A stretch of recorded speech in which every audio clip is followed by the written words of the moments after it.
Hey guys, this is WJ Says Hi, and today I'm going to give you a zombies tutorial on Ascension. I'm going to be teaching you guys a really good strategy.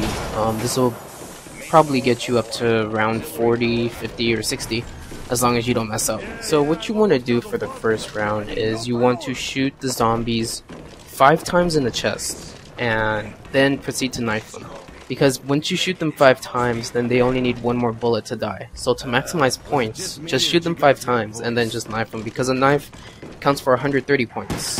And I just have to say that Treyarch did a wonderful job making this map. It's probably the best zombies map ever. There's going to be a new map coming out in May, and that's called Call of the Dead. But I'm going to admit it's pretty hard to top this one. So anyways, back to the zombies gameplay. Right here you're gonna see me line up a couple of zombies, and what I'm doing is I'm using bullet penetration to shoot 5 bullets into both zombies at the same time. That way you get to save ammo. Now for the next round we have stronger zombies. So what you want to do is you want to shoot the zombies 8 times in the chest and then proceed to knife them, because it takes a full clip since these zombies are getting stronger every single round. Now because we're trying to maximize points, we're gonna run out of ammo really fast, unless you guys get a max ammo drop, but sometimes that won't happen. So once you guys run out of ammo, it's time to go upstairs. So once you're outside, you're gonna want to stay there about till the 6th round, 7th or 8th round. Something like that. Some round where you feel really comfortable enough that you can kill the zombies and mess around a bit. Because I also want to teach you guys how to get 5 perks really quickly. Because the only way you can get 5 perks is by using the monkeys to give you a 5th perk. So once you feel pretty safe, go ahead and open this door right here. And then keep going towards Pack-a-Punch, and then open this door. These 2 doors are essential to using traps, but we'll talk about that later in the video. And then finally open this door that leads to the power room. Try to save up enough money so that you can buy both Quick Revive and Juggernaut. Because what you want to do is you want to open the door at the bottom where you spawn, and that way you can protect Juggernaut and Quick Revive at the same time. But if you have some money to spare, go ahead and hit the box before you hit the power, because I feel that you get really lucky if you open the box without the power on. Now what you want to do is you want to play another round so that you can get enough money to buy Dr. Flopper. Because once you have these 3 perks, one person can go and protect Quick Revive and Juggernaut, while the other person protects Dr. Flopper. This is a really good strategy if you want to get 5 perks in the early rounds. Towards the later rounds, it's really hard to keep 5 perks because the monkeys just keep coming. There's so many monkeys.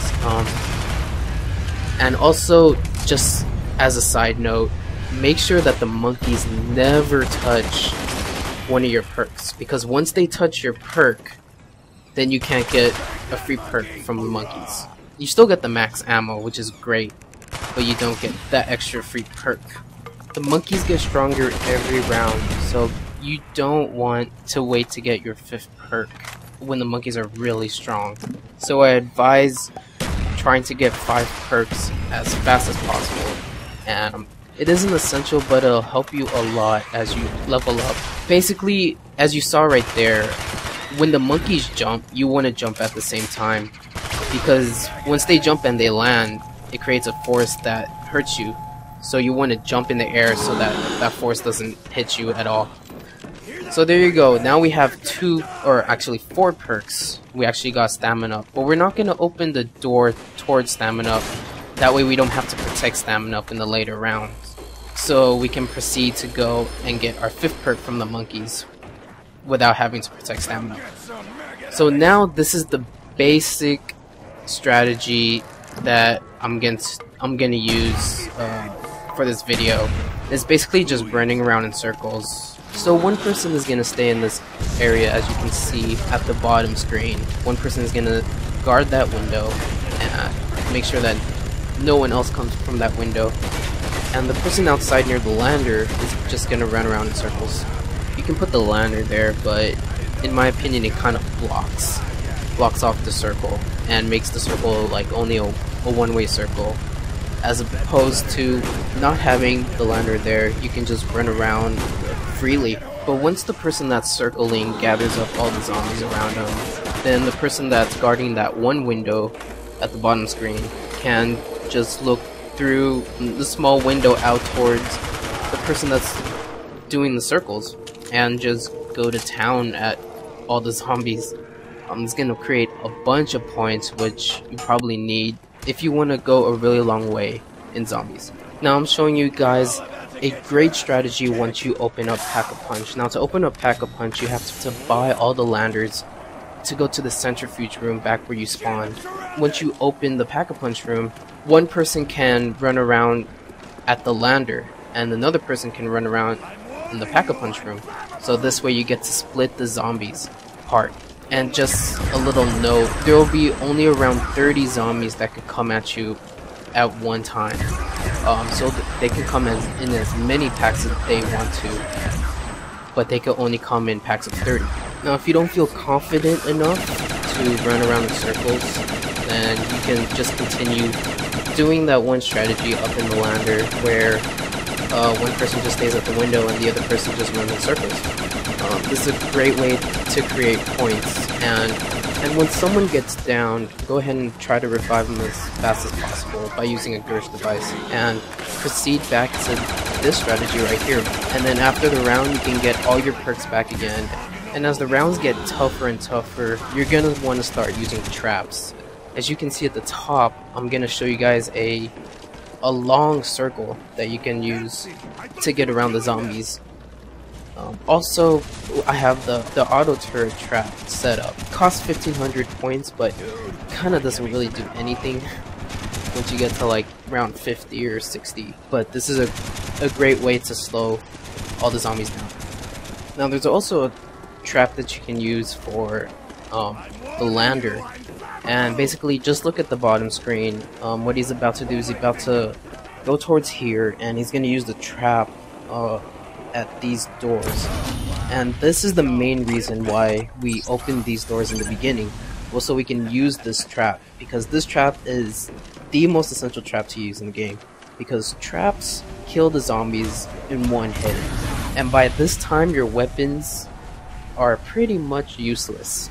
Even the ray gun, once you get to really high levels, the weapons are so weak that it's not even gonna damage a crawler, or it's not even gonna kill a crawler.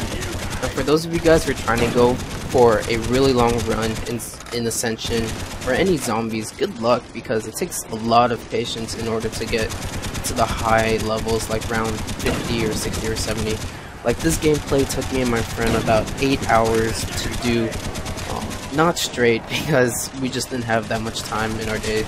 We actually left the Xbox on overnight and then we played the next day. That's pretty bad for the Xbox, because you don't want your Xbox red ringing and all of that stuff. And as you can see here, I'm just quick scoping because I'm pretty much over it. It took an hour or more than an hour for us to pass the previous round.